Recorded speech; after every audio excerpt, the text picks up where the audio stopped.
તે વૈ ગદે ભુજ જવે ન નિપાત્યમાને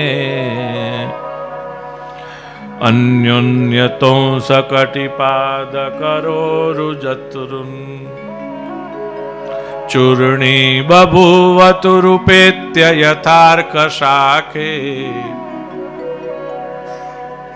સંયુધ્યતોર્દ્વિહૃદયોરિવ તીવ્રમન્વો.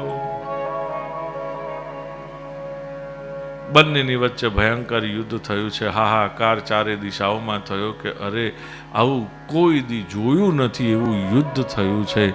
આખરે ભગવાનના સંકેત પ્રમાણે જ્યારે દાળખી ભગવાને લઈ અને આમ તોડીને બે અલગ દિશામાં નાખી ત્યારે જરાસંધના પ્રાણ ગયા. એવી રીતે ભીમ યુદ્ધ લડ્યા તો વિજયી થયા. મહાપ્રભુજી આપણને પણ સાવધ કરતા કહે છે, વાલા કુટુંબીજનો, કે 50 પછી આ જીવનરૂપી યુદ્ધ આપણે જો લડવાનું થાય તો એની અંદર ભીમ એટલે કે મહાપ્રાણ એટલે કે 20,800 રાજાઓ એટલે કે શ્વાસોશ્વાસ એ મુશ્કેલીમાં મુકાય. 50 થાય ને પછી